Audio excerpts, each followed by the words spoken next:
Come and dream with me.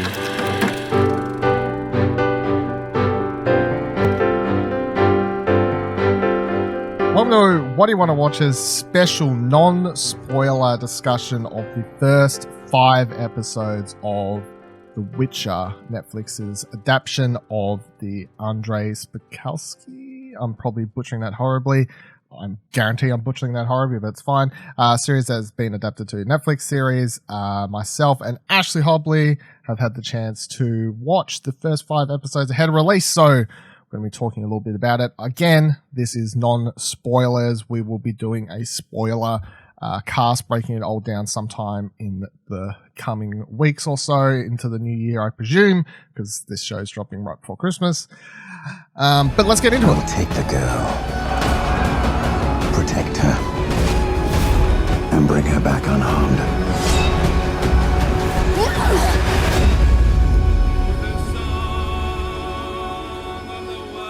I want to start quickly, grab our history of The Witcher, so it kind of helps form, so everyone understands our opinions on the show. So I have played Witcher 2, 3, and the games, which themselves are adaptations of the books that are based after it, but they are adaptations of sorts on of the books. And then I have read like half of or 3/4 of The Last Wish, and then I got distracted, but I'm going to say straight away that this series has reinvigorated my need to read all of the Witcher books, but that is my history. Ash, what is your history with I have played 3.5 hours of The Witcher 3, and that's it. Yeah, so I feel like we're coming at this from obviously I can feel the, like, is this a show that's going to interest people who like the games? And I can't really feel the book part, like, justifiably fan thing, but you're definitely going to be able to, I guess, feel the, like, new person who's just turning on Netflix and they're like, what is this series? It looks like a Game of Thronesy type thing, which we'll get to in a second, of course. Like, is this going to be the show for me? So what are your overall thoughts on the series so far based on the 5 episodes we've had the chance to watch? I think it's really good. It's good. Obviously, there's some nitpicky things you can have. I think I really enjoy Geralt. I really enjoy Yennefer. I think her story is probably the strongest out of all of them so far. And the series is also very good. So I think they've got a very good cast. The storytelling is very well. I think the structure of the season in the storytelling they're doing for this season is really interesting.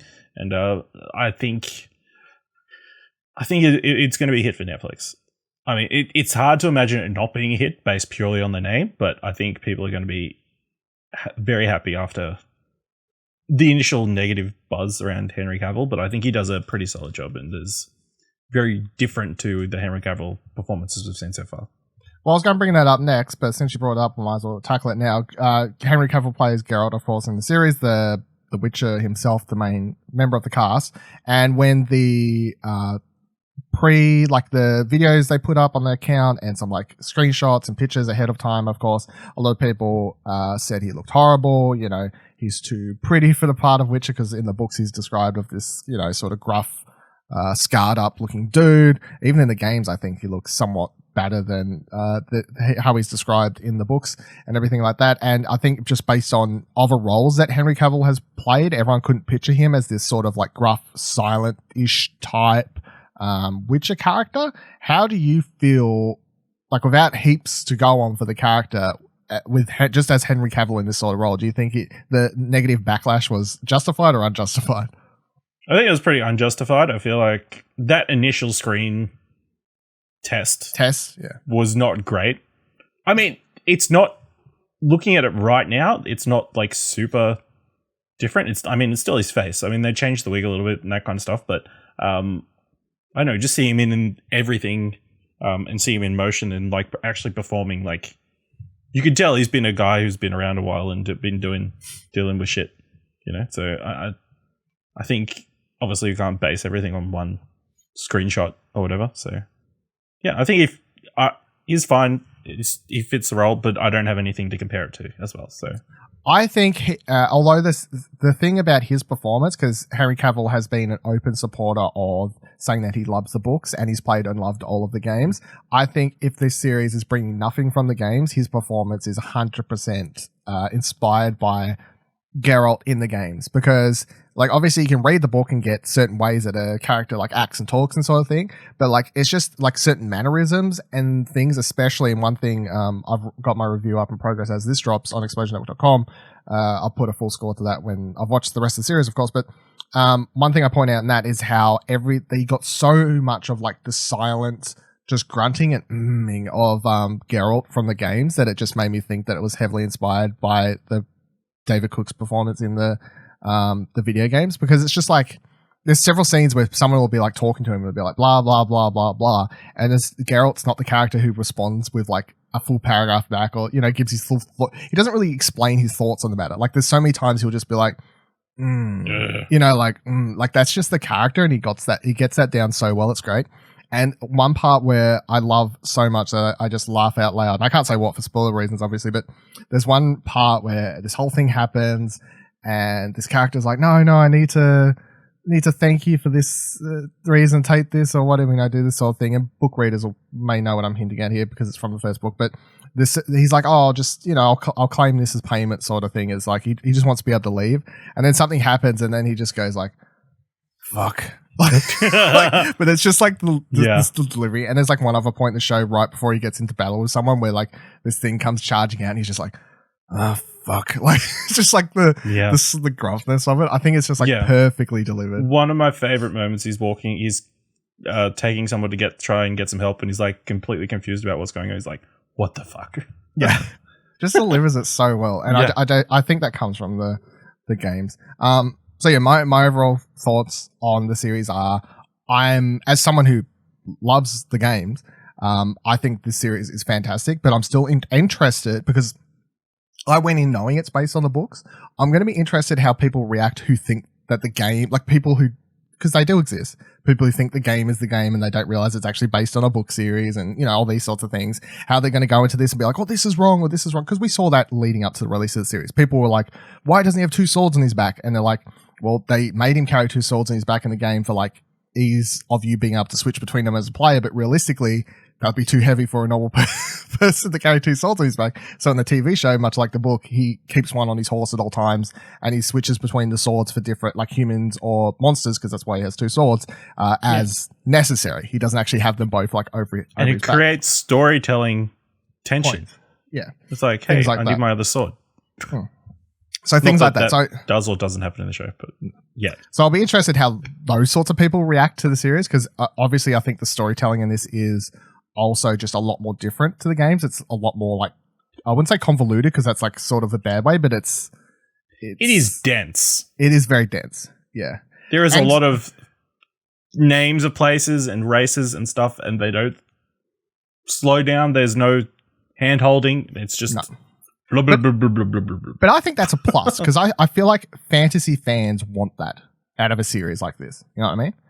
Like the first time you can keep up, then you feel very smart. Yeah, but it's even like the first time you read like Lord of the Rings or you watch Lord of the Rings, whatever. However you first experienced Lord of the Rings, however you first experienced Game of Thrones or whatever these really popular fantasy series, right? You start hearing like family names and creature names and like all these sorts of events. And for the first time you're reading that book or you're watching that TV show or movie or what have you, it could seem a lot. But you get so used to it that now if you watch or read or any of these sorts of things, you're just like, yeah, this family and that name and that creature and that thing. Like you just get to a point of you understanding it. And it's like, I feel like fantasy stuff does it best when it just throws stuff at you and it's like up to you to be like, I'm in for this and I'm going to like pay attention and learn, or you know, it becomes dull if it's not, because it also makes the world feel so full. You know what I mean? Like it's just like there's so much for you to learn if you don't know any of this stuff. And if you haven't read the books or played the games, it's going to be even harder for you. But I actually think that's a good thing. I don't think it's too much. I think it's just like pay attention. And by the time we get to season 2, 3 or something, you'll understand a lot more. You'll know all these things. Or even by the end of the series, you'll know all these words and names and family names and locations, have you? So yeah, I didn't catch every name of everything, but I feel like there's enough context for you to follow along, even if you don't get everything.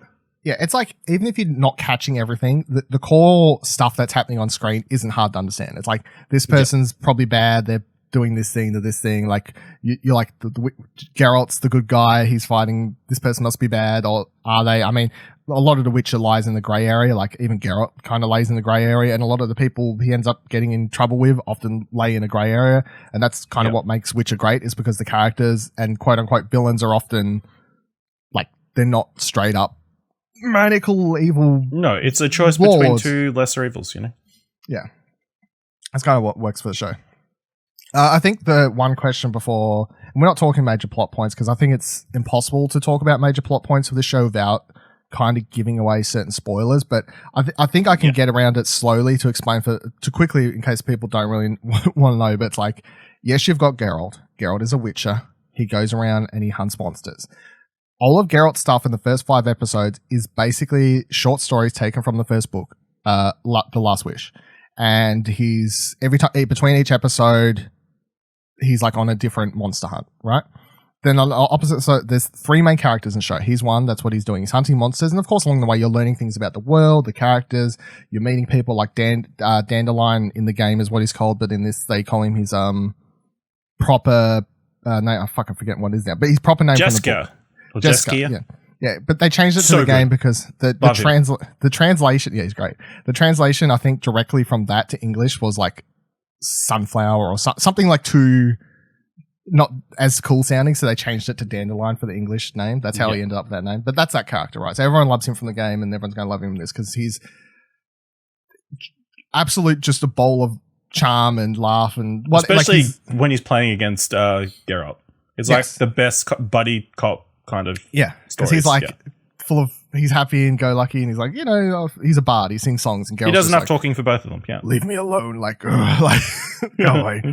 So he's great, and then see, that's Geralt. A lot of Geralt stuff actually revolves around those 2 characters meeting for the first 5 episodes.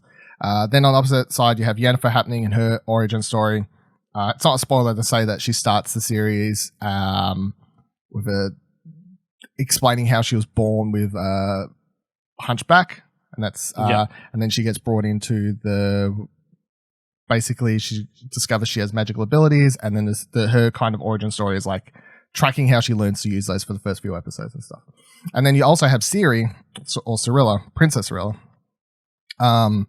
And her story revolves around some of the more complicated stuff, I'd say, of the series for sure, because it's dealing with kingdoms and kings and queens and political stuff and attacking kingdoms and her trying to basically escape and stay out of this and stay alive and these sorts of things. And she's on the run, and very quickly in the first episode, it's like escape this kingdom in safety, and she basically gets told to find Geralt of Rivia, and you're like, how would she know him?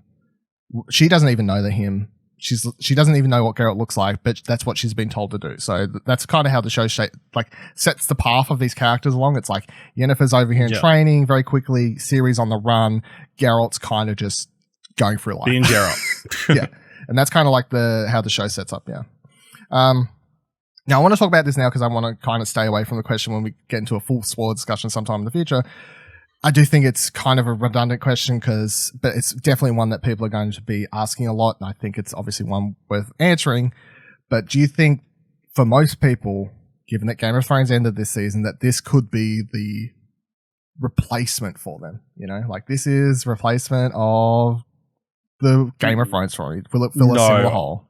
I don't think it's going to scratch the same itch. I think it's even more fantastical than probably Game of Thrones was. Especially for people who love the first few seasons, where there was barely anything fantastic, where anything happened. The seasons that everybody say they loved, and then it went to shit when it wasn't like that. Those people are going to be not going to love this as much as Game of Thrones. But if you like the last couple of seasons of Game of Thrones, then I don't think that's because the writing of this is better than the last couple of seasons of Game of Thrones. So they'll definitely like it. No. I will say that is the one thing I thought of straight away when I was like trying to answer that question myself. I'm like, this show straight out of the gate the show starts with a monster. You know, it's like this is more proper fantasy than Game of Thrones ever was. Game of Thrones was always like, we're trying to do fantasy seriously kind of thing. You know, like try and tackle it in that end. It's a fantasy show, but it's a political show. George R.R. Martin was like, I read Lord of the Rings, but I want to make it about politics and stuff. So, but The Witcher is literally like about a guy who hunts monsters. So therefore, the show has a lot of fantasy and monsters and these sorts of things, which is my one criticism so far, in that I think the costumes look great. I think the makeup and everything is fantastic. I think the set design looks fantastic. I think the sword choreography is stunning because it really does look like how Geralt fights in the games and everything. Like, it's a certain style, and Henry Cavill does most of it seems, because a lot of it's like quite long shots and actions that not heaps of cuts, so it's actually choreographed out. And I think that's great. They don't hold back on the gore. They don't hold back on the gore. It's really great fights I've seen so far. My one criticism of the show so far though is CGI isn't great. CGI is not great at all. It's not. I mean, it's fantastic. No, it's not Doctor Who, and by that I mean it's not like BBC level. Yeah. But it's definitely does have the budget. It's the weakest link out of everything in the show. Luckily, there's not that much stuff happening, at least in the 5 episodes of CGI, that it becomes a sore thumb. You know what I mean?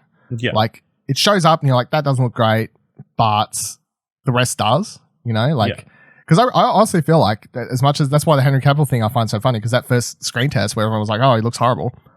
I think like the costumes and the hair and makeup and everything, once you get proper legit, lighting and color grading and everything, I think it actually looks fantastic, so I have no problems with it.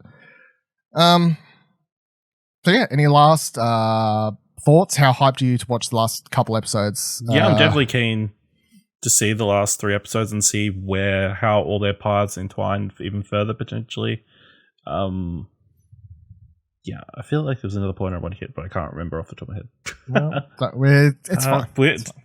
We'll get back to it at some point. We'll get back to it. Yeah. So this has been our spoiler-free discussion. Of course, I hope everyone, if you're listening, watching, check out the series. You can look forward to our full spoiler-filled discussion, where we should be joined by one Nicholas Pryor, who is a big fan of the books. Also, sometime I say in the next couple of weeks, but that literally means next year. Next year. It means next year. So we're probably going to do that sometime early next year. And you can also check out my review over at explosionnetwork.com. Right now, it'll either, if you're listening to this right as it happens or watching this right as it happens, it'll be a review in progress until I've watched the final 3 episodes, and then I'll wrap up that review and stick a score on it. So we'll find out what that is. And then, of course, that will be over at explosionnetwork.com. Did you? I just looked at your face. It looked like you had a... No, I just want to say that Anya Charlotta, whoever the actress who plays Yennefer, fantastic job, especially those first few episodes where she has the hunchback, but she's also doing something with her mouth. The mouth is deformed as well. Yeah. Like, you can't CGI that. That's... I don't know. I'm presuming they did some Godfather type thing where they stuck cotton buds in her. I don't know. Yeah, I don't know. But it's impressive. Yeah. No, she's great. And it's like one of the first things she's done as well. So amazingly. It's like the 4th thing she's done, I think. No, show's great. Can't wait to watch more, finish it up, hear more from us, of course. And make sure you check around more episodes. What do you want to watch, where we talk all things movie, TV, and great exciting things. You can follow me on Twitter at Vivaldil, VIVLADIL. You can follow Ash on Twitter at AshleyHobley, ASHLEYHOBLEY. Follow Explosion Network on Twitter at ExplosionPod. We'll see you in the next one. Keep watching stuff, I guess. Do not tell me that this is finally the moment you've decided to actually care about someone other than yourself. Don't touch Roach.